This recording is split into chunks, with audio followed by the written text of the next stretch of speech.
Day 11 of 30 days at challenge. ಬೆಳಿಗ್ಗೆ ಎದ್ದು ಸ್ನಾನ ಮಾಡಿ ಫ್ರೆಶ್ ಅಪ್ ಆಗಿ ಪೂಜೆ ಮಾಡಿ ಕಿಯಾ ಬ್ರೀಝನ್ನು ಆಚೆ ಕರ್ಕೊಂಡು ಬಂದೆ.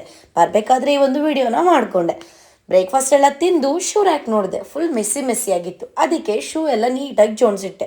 ಶೂ ಕಲೆಕ್ಷನ್ದು ವ್ಲಾಗ್ ಬೇಕಂದರೆ ಕಾಮೆಂಟ್ ಬಾಕ್ಸಲ್ಲಿ ತಿಳಿಸಿ. ಒಂದು ಪಾರ್ಸೆಲ್ ಬಂದಿತ್ತು, ಓಪನ್ ಮಾಡಿ ನೋಡಿದ್ರೆ ಇದು ಹ್ಯಾಂಡ್ ವಾಶ್ದು ಲಿಕ್ವಿಡ್ ಬಂದಿತ್ತು.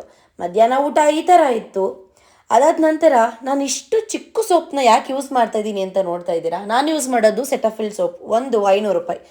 ಅದಕ್ಕೆ ಯೂಸ್ ಮಾಡ್ತಾ ಇದ್ದೀನಿ. ಬಟ್ ನೊರೆ ಮಾತ್ರ ಜಾಸ್ತಿ ಬರುತ್ತೆ. 2 ಅವರ್ ಮಲಗಿದ್ದು ಎದ್ದು ಜಿಮ್ಮಿಗೆ ಬಂದೆ. ಅದೇ ನಿದ್ದೆಗಣ್ಣಲ್ಲಿದ್ದೆ.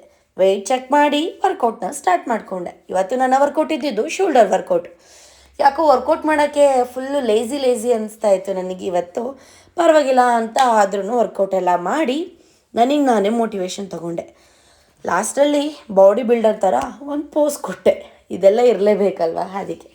ಅದಾದ ನಂತರ ಜಿಮ್ ಮುಗಿಸಿ ಮನೆಗೆ ಬಂದು ಪ್ರೋಟೀನ್ ಕುಡಿದು ಮಶ್ರೂಮ್ ಏನಿದೆ ಅದನ್ನ ನೀಟಾಗಿ ತೊಳೆದೇ ಇಟ್ಟೆ. ಅಷ್ಟರಲ್ಲಿ ಮತ್ತೆ ಕಿಯಾ ಬ್ರೀಝನ್ನ ಆಚೆ ಕರ್ಕೊಂಡು ಹೋಗಿದ್ದು ಬರೋದು ನಂದು ಕೆಲಸ.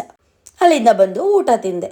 ಗೈಸ್, ಭಗವದ್ಗೀತೆ ಶ್ಲೋಕ ಓದಬೇಕಾದ್ರೆ ನನಗೆ ಸ್ಟಾರ್ಟಿಂಗ್ ಸಿಕ್ಕಾಪಟ್ಟೆ ಕಷ್ಟ ಆಯಿತು. ಆಮೇಲೆ ಈಸಿ ಆಯಿತು. 7 ಪೇಜಸ್ನ ಇವತ್ತು ಕಂಪ್ಲೀಟ್ ಮಾಡಿದೆ. ಸೊ ಇದು ಇವತ್ತಿನ ಬ್ಲಾಗ್. ನೆಕ್ಸ್ಟ್ ಬ್ಲಾಗಲ್ಲಿ ಸಿಗ್ತೀನಿ. ಬಾಯ್.